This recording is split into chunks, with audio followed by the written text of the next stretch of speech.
इतिहास की किताबें जब खुलती हैं तो कुछ ही नाम बार बार चमकते हैं। गांधी, नेहरू, सुभाष, भगत सिंह।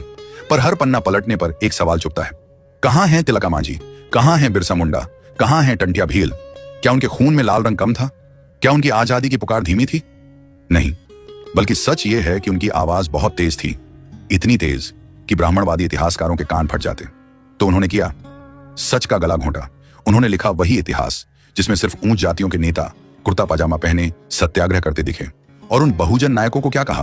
बागी, डकैत, उपद्रवी, स्थानिक समस्या, जिन्होंने तलवार नहीं गुरिल्ला रणनीति से साम्राज्य हिला दिया। कहां लिखा गया वो इतिहास जहां एक दलित चमड़ा कतरने वाला उदैया चमार बना जंगल का शेर? क्यों नहीं पढ़ाया गया कि पहला गुरिल्ला योद्धा कोई पेशवा नहीं, एक आदिवासी था, तिलका मांझी? शर्म आनी चाहिए उन कलमकारों पर जिन्होंने काली स्याही से इतिहास की रगों में झूठ भर दिया और कहा यह है भारत का स्वतंत्रता संग्राम। अब आज का अंबेडकरवादी उन पन्नों को फिर से लिखेगा, सच की स्याही से, जंगलों के रक्त से और बहुजन नायकों की चीख से। तो सुनो, यह है गुरिल्ला युद्ध की असली कहानी। दोस्तों, अगर आप इस वीडियो को पूरी शिद्दत, पूरे मन और खुले दिल से देखना चाहते हैं तो आगे बढ़िए, क्योंकि यह वीडियो उस सच्चाई को उजागर करने जा रही है जिसे सुनकर एक संवेदनशील हृदय कांप उठेगा। लेकिन अगर आप उन लोगों में से हैं जिन्हें सच कड़वा लगता है, जो इतिहास की असली परतों से डरते हैं, तो बेहतर है यहीं रुक जाइए। यह वीडियो आपके लिए नहीं है। और अगर आप हमारे चैनल पर पहली बार आए हैं तो चैनल को सब्सक्राइब जरूर कीजिए और कमेंट में हमें यह भी बताइए आप इस चेतना की लहर को किस राज्य, किस जिले से देख रहे हैं। हमें जानना जरूरी है कि ये बहुजन इतिहास की आग कहां कहां तक पहुंच रही है। अब चलिए समझते हैं गुरिल्ला युद्ध आखिर होता क्या है। दोस्तों, गुरिल्ला युद्ध कोई साधारण लड़ाई नहीं है। ये उस आदमी की लड़ाई है जिसके पास ना तलवार है, ना घोड़ा है, ना कोई बड़ी सेना। उसके पास बस एक चीज होती है, आजादी की आग और जंगल की पनाह। जब कोई सीधा युद्ध नहीं लड़ सकता तो वो दुश्मन पर छिपकर वार करता है, जंगलों में छिपकर हमला करता है, रास्ते काट देता है, उनके हथियार लूट लेता है और दुश्मन को थका थका कर घुटनों पर ले आता है। इस तरह की लड़ाई को ही कहते हैं गुरिल्ला युद्ध। इसमें सैकड़ों लोग नहीं होते, बस कुछ मुट्ठी भर लोग होते हैं, लेकिन उनका हौसला इतना बड़ा होता है कि वो किसी भी बड़ी फौज को नचा सकते हैं। अब आप सोच रहे होंगे, भारत में यह गुरिल्ला युद्ध कब शुरू हुआ? तो सुनिए, यह कहानी शुरू होती है आज से लगभग 250 साल पहले, सन 1784 में। जगह थी झारखंड का संथाल परगना और नाम था तिलका मांझी। उस समय भयानक अकाल पड़ा था, लोग भूखे मर रहे थे और अंग्रेज अफसर जबरदस्ती उनके खेतों से अनाज लूट रहे थे। तब तिलका मांझी ने उठाया अपना धनुष और अंग्रेज अफसर क्लीवलैंड पर तीर चलाया। वो लड़ाई मैदान में नहीं हुई थी, वो लड़ी गई थी पहाड़ों, जंगलों और जनता के दिलों से। तिलका मांझी ने 4 साल तक अंग्रेजों से गुरिल्ला लड़ाई लड़ी। वो अचानक हमला करता, फिर जंगल में गायब हो जाता। उसने अंग्रेजों की चौकियां लूटी, उनकी नींदें उड़ा दी। आखिरकार अंग्रेजों ने उसे पकड़ लिया और 4 घोड़ों से बांधकर घसीटते हुए मार डाला। लेकिन उसके मरने से पहले गुरिल्ला युद्ध की चिंगारी पूरे भारत में फैल चुकी थी। अब मैं आपको एक ऐसे योद्धा की कहानी सुनाने जा रहा हूं जिसे आदिवासी समाज भगवान की तरह पूजता है, जिसका नाम सिर्फ इतिहास नहीं, धड़कनों और धरती के कण कण में बसा हुआ है। उनका नाम है भगवान बिरसा मुंडा। भगवान बिरसा मुंडा का जन्म हुआ था सन 1875 में झारखंड के खूंटी जिले के उलीहातू गांव में। वो मुंडा जनजाति से थे, प्रकृति पूजक, जंगल में जीने वाले मेहनती लोग। उनका बचपन गरीबी, संघर्ष और जुल्म के बीच बीता। अंग्रेज सरकार और जमींदारों ने आदिवासियों की जमीनें छीननी शुरू कर दी थी। मिशनरी धर्मांतरण जोर पकड़ रहा था। धरती, धर्म और अस्मिता सब लूटा जा रहा था। लेकिन तभी जंगलों से उठी एक गूंज, अबुआ दिशुम अबुआ राज, यानी हमारा देश, हमारा राज। यह आवाज थी भगवान बिरसा मुंडा की। भगवान बिरसा मुंडा ने कहा, हम अपनी धरती किसी विदेशी को नहीं देंगे, ना अपने देवी देवता छोड़ेंगे, ना अपनी संस्कृति। उन्होंने हजारों आदिवासियों को संगठित किया। ना कोई हथियार, ना कोई तोप, बस जंगलों का ज्ञान और गुरिल्ला युद्ध की चतुराई। उनकी सेना ने अंग्रेजी दफ्तर जलाए, ईसाई मिशन स्कूलों को बंद कराया, जमींदारों के खिलाफ विद्रोह किया। और यह सब हुआ बिना किसी शस्त्र बल, बस जनता के विश्वास और भगवान बिरसा मुंडा की अगुवाई में। अंग्रेज डरे, हिल गए। उन्होंने बिरसा को पकड़ने के लिए इनाम रख दिया। आखिरकार सन 1900 में उन्हें धोखे से पकड़ लिया गया, जेल में उन्हें जहर दे दिया गया। सिर्फ 25 साल की उम्र में भगवान बिरसा मुंडा इस दुनिया से चले गए। लेकिन आज भी झारखंड, बिहार, बंगाल, छत्तीसगढ़ और उड़ीसा में हर घर, हर दिल, हर जंगल में उनका नाम लिया जाता है। लोग कहते हैं धरती आबा अमर रहे, भगवान बिरसा मुंडा की जय। अब सुनिए एक ऐसी कहानी जो अगर आपको आज तक नहीं सुनाई गई तो समझिए कि आपसे इतिहास छुपाया गया। साल था 1855, जगह थी भागलपुर, साहिबगंज, दुमका और बंगाल के संथाल गांव। यहाँ की जमीनें, जंगल और लोग संथाल आदिवासी समाज के थे। ये लोग खेतों में मेहनत करते थे, वन उपज पर जीते थे और प्रकृति के साथ तालमेल में जीवन बिताते थे। लेकिन फिर अंग्रेज आ गए और उनके साथ आए जमींदार, साहूकार, दलाल और अफसर। जमीनें छीनी जाने लगी, ब्याज पर कर्ज दिया गया, फिर कर्ज न चुका पाने पर मजदूर बना दिया गया, लोग गुलाम बना दिए गए अपने ही गांव में। तब दो भाइयों ने फैसला किया, अब बहुत हुआ। उनके नाम थे सिद्धू मुर्मू और कान्हू मुर्मू। इन्होंने कहा, अब हुकूमत हमारी चलेगी, हम किसी जमींदार के गुलाम नहीं हैं। उन्होंने गुरिल्ला अंदाज में संथाल हुल यानी संथाल विद्रोह की शुरुआत की। यह कोई मामूली बगावत नहीं थी। सिद्धू और कान्हू ने 60,000 से ज्यादा आदिवासियों को इकट्ठा किया। उनकी टोलियां उन जंगलों से निकलती, अंग्रेजों की चौकियां तोड़ती, जमींदारों की हवेलियां जलाती और फिर गायब हो जाती। यह विद्रोह था गुरिल्ला युद्ध प्लस जन आंदोलन का सबसे बड़ा उदाहरण। इतिहासकार भी मानते हैं कि सिद्धू कान्हू के नेतृत्व में ब्रिटिश ईस्ट इंडिया कंपनी को उसके सबसे बुरे दिनों का सामना करना पड़ा। अंग्रेजों ने उन्हें मारने के लिए इनाम रखा, जंगलों की घेराबंदी की गई, हजारों संथाल मारे गए, लेकिन सिद्धू और कान्हू आखिरी दम तक लड़ते रहे।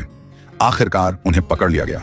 सिद्धू और कान्हू को फांसी दे दी गई, लेकिन वो मरकर भी संथाल समाज की रग रग में बस गए।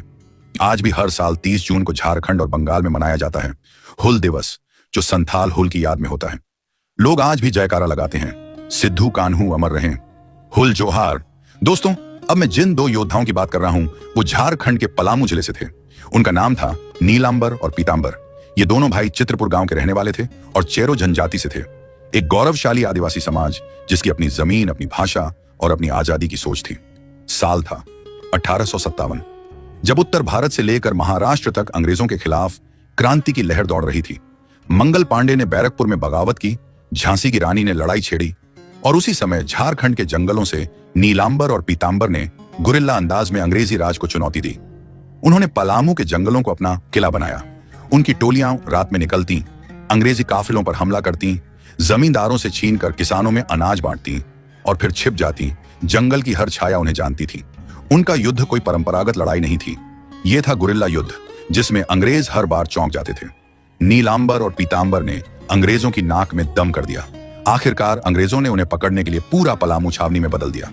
एक दिन विश्वासघात हुआ, दोनों भाई गिरफ्तार कर लिए गए और बिना कोई सुनवाई किए उन्हें फांसी पर चढ़ा दिया गया। लेकिन मौत उनके नाम को मिटा नहीं सकी। आज भी पलामू की धरती उन्हें जंगल का शेर कहकर पुकारती है और हर साल 16 जनवरी को लोग उन्हें याद करते हैं। नीलांबर पीतांबर अमर रहें। अब मैं आपको जिस योद्धा की कहानी सुनाने जा रहा हूं वो सिर्फ मध्य प्रदेश के जंगलों का नहीं, बल्कि हर शोषित के दिल का बादशाह था। उसका नाम था टंट्या भील। उसे लोग कहते थे टंट्या मामा, क्योंकि वो लूटता था अमीरों से और बांटता था गरीबों में। टंट्या भील का जन्म हुआ था सन 1854 में मध्य प्रदेश के खंडवा जिले के पास पंधाना नाम के गांव में। वो भील जनजाति से था, एक बहादुर और स्वतंत्र जनजाति जिसे अंग्रेजी शासन बिल्कुल पसंद नहीं करता था। क्यों? क्योंकि भील लोग झुकना नहीं जानते थे। टंटिया ने अपनी आंखों से देखा था कैसे अंग्रेज अफसर और जमींदार भीलों की जमीन छीनते हैं, कर्ज में फंसाकर उन्हें बंधुआ मजदूर बना देते हैं। वो चुप नहीं बैठा, उसने जंगलों को ठिकाना बनाया, अपने जैसे नौजवानों को इकट्ठा किया और शुरू की गुरिल्ला अंदाज में लूट और विद्रोह। टंटिया की टोली रात को निकलती, ट्रेन में चढ़ती, अंग्रेज से खजाना लूटती और सुबह सुबह गांव में अनाज और पैसा बांट देती। लोग उसकी राह देखते थे। किसान कहते टंटिया मामा फिर आया था। वो किसी को नहीं मारता था, उसका निशाना सिर्फ शोषण था। अंग्रेज उसे पकड़ने को पागल थे। उन्होंने उस पर भारी इनाम रखा, लेकिन टंटिया हर बार बचकर निकल जाता। उसका ज्ञान, उसकी चालाकी और जंगलों से उसका रिश्ता उसे गुरिल्ला युद्ध का उस्ताद बना चुका था। अंत में एक गद्दार साथी की वजह से टंटिया पकड़ा गया। अंग्रेजों ने उसे 18 अक्टूबर 1879 को फांसी दे दी, लेकिन फांसी देने से पहले उससे आखिरी इच्छा पूछी गई। उसने कहा, मुझे वहां ले चलो जहां से मैं आखिरी बार अपने लोगों की धरती देख सकूं। आज भी मध्य प्रदेश के आदिवासी इलाकों में टंटिया भील को भगवान की तरह पूजा जाता है। खरगोन, खंडवा और निमाड़ क्षेत्र के बच्चे उसे टंटिया मामा कहकर कहानी सुनते हैं। लोग कहते हैं टंटिया मामा जिंदा है, हर गरीब की रोटी में, हर विद्रोह की आग में। दोस्तों, इतिहास में जब झांसी की रानी की बहादुरी का जिक्र होता है तो क्या कभी किसी किताब में आपने उस स्त्री का नाम पढ़ा जिसने अपनी जान देकर रानी को बचाया, जिसने रानी का वेश पहनकर ब्रिटिश अफसरों को चकमा दे दिया?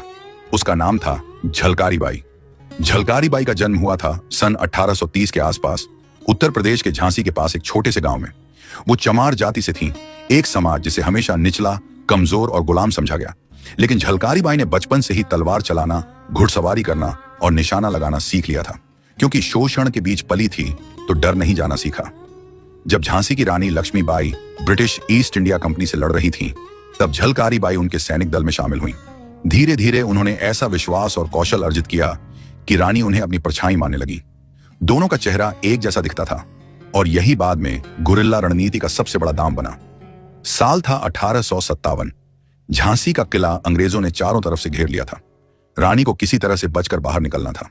तब झलकारी बाई ने वो किया जो इतिहास के पन्नों में सोने से लिखा जाना चाहिए था। उन्होंने रानी का वेश पहना, किले से बाहर निकलकर सीधे ब्रिटिश कैंप में घुस गई। ब्रिटिश अफसरों को लगा कि यही रानी है। उन्होंने तुरंत किला खाली कराया और अपनी पूरी फौज उस पर झोंक दी। इधर असली रानी लक्ष्मीबाई इस मौके का फायदा उठाकर किले से सुरक्षित निकल गई। झलकारी बाई पकड़ी गई, लेकिन उन्होंने रानी का नाम तक नहीं बताया। इतिहास कहता है कि ब्रिटिश अफसर भी उसकी बहादुरी देखकर थर्रा गए। कुछ कहते हैं उसे फांसी दी गई, कुछ कहते हैं युद्ध में वीर गति को प्राप्त हुई। लेकिन एक बात पक्की है, झलकारी बाई ने गुरिल्ला बुद्धि, साहस और त्याग तीनों का ऐसा उदाहरण पेश किया जो आज भी बहुजन बेटियों के लिए प्रतिरोध का प्रतीक बन चुका है। आज झांसी में झलकारी बाई की मूर्ति है। उनके नाम पर स्कूल, हॉस्पिटल और कॉलोनियां हैं, लेकिन उनके नाम को आज भी इतिहास की मुख्य धारा से दूर रखा गया है। क्यों? क्योंकि वो एक दलित महिला थी और इतिहासकारों को ऐसे नामों से तकलीफ होती है। लेकिन हम कहेंगे, बार बार कहेंगे, झलकारी बाई अमर रहे। दलित समाज की शान जिंदा रहे। हर बहुजन बेटी के भीतर झलकारी जिंदा रहे। दोस्तों, अब आप सुनने जा रहे हैं एक ऐसे बहुजन योद्धा की कहानी जिसका नाम ना किसी पाठ्य पुस्तक में है, ना किसी सरकारी मंच पर लिखा गया है, लेकिन जिनका साहस, गुरिल्ला रणनीति और प्रतिशोध की ज्वाला इतनी प्रचंड थी कि अंग्रेज अफसर भी कांप उठे थे। उदया चमार, एक ऐसा नाम जो झारखंड उड़ीसा की सीमा पर लोग आज भी श्रद्धा से लेते हैं। वो एक चर्मकार परिवार से थे। चमड़ा पकाने वाले, सबसे नीची मानी जाने वाली जाति। वो ना पढ़े लिखे थे, ना उनके पास कोई सेना थी, लेकिन उनके पास था आत्मसम्मान, अपनों के लिए आक्रोश और जंगलों का सहारा। कहानी तब की है जब एक जमींदार ने उदैया की बहन पर जुल्म किया। गांव के ठाकुरों और अंग्रेज अफसरों ने उन्हें इंसाफ देने की बजाय चुप रहने को कहा, लेकिन उदैया चुप नहीं रहा। उसने जंगलों की शरण ली। वहीं से उसने अपनी छोटी सी टोली बनाई। गांव के दलित, आदिवासी, किसान सब उसकी टोली में जुड़ते गए। उदैया ने गुरिल्ला अंदाज में लड़ाई छेड़ी, जमींदारों के गोदाम लूटे, अंग्रेजी चौकियां फूंकी, अफसरों के काफिलों पर अचानक हमला किया और फिर जंगल में गायब हो गया। उसका नाम सुनकर जमींदार दिन में दरवाजे बंद रखने लगे। उदैया किसी को मारता नहीं था, बशर्ते वो अत्याचारी ना हो। उसका लक्ष्य था अन्याय का अंत। अंग्रेजी सरकार ने कई बार उसे पकड़ने की कोशिश की, इनाम रखे, जासूस भेजे, लेकिन हर बार उदैया जंगलों में ओझल हो जाता। लोगों ने उसे बाकी बाबा कहना शुरू कर दिया। अंत में कुछ धोखेबाज गांव वालों के जरिए उसे पकड़ लिया गया। कहा जाता है कि अंग्रेजों ने उसे रात के अंधेरे में गुप्त रूप से फांसी दे दी। कोई न्यायालय नहीं, कोई सुनवाई नहीं, बस एक आवाज को, एक प्रतिरोध को चुपचाप खत्म करने की कोशिश की गई। लेकिन वो आवाज कहां मरी? आज भी झारखंड और उड़ीसा के कई गांवों में लोग अपने बच्चों को कहानियां सुनाते हैं। उदैया मरे नहीं, वो पेड़ पेड़ में छिपे हैं। जहां अन्याय होगा वहीं से आवाज देंगे। हमारे लिए उदैया चमार सिर्फ एक व्यक्ति नहीं है, वो बहुजन प्रतिरोध की जीती जागती मिसाल है। हम कहते हैं, उदैया चमार अमर रहे, दलित क्रांति अमर रहे, गुरिल्ला विद्रोह की ज्वाला बुझने न पाए। दोस्तों, जब हम योद्धाओं की बात करते हैं तो अक्सर पुरुषों के नाम गिनाते हैं, लेकिन आज मैं आपको एक बहुजन महिला योद्धा की कहानी सुनाऊंगा जो तलवार नहीं, जागरूकता और गुरिल्ला रणनीति से अंग्रेजी अफसरों की नींव हिला गई। उनका नाम था दुर्गा मांझी। दुर्गा मांझी उड़ीसा के कालाहांडी जिले की रहने वाली थी। एक गरीब आदिवासी परिवार से आती थी जिन्होंने बचपन से जंगल को अपनी मां और जमीन को अपना देवता माना। जब अंग्रेज अफसरों और जमींदारों ने कालाहांडी की जमीनों पर जबरन कब्जा करना शुरू किया, गांव वालों को बंधुआ मजदूर बना लिया और महिलाओं पर अत्याचार बढ़ा, तब दुर्गा मांझी ने चुप रहने से इनकार कर दिया। उन्होंने गांव की महिलाओं को संगठित किया, उनके साथ लकड़ी काटने, पानी लाने, त्योहारों में गीत गाने के बहाने छिपकर गुरिल्ला प्रशिक्षण देना शुरू किया। धीरे धीरे यह टोली एक जंगल आधारित प्रतिरोध सेना में बदल गई। उनका तरीका बिल्कुल अलग था। ना कोई शोर, ना कोई खुला युद्ध, बस चुपचाप योजनाबद्ध हमले। अफसरों की फाइलें जला देना, जमींदारों के रसद पर हमला करना, रात को सरकारी चौकियों के पास मशाल फेंक कर डर फैलाना और महिलाओं को सुरक्षा देना। दुर्गा मांझी की ये रणनीति इतनी कारगर थी कि अंग्रेज अफसर उन्हें जंगल की डायन कहने लगे, क्योंकि वो कभी दिखती नहीं थी, लेकिन असर हर जगह होता था।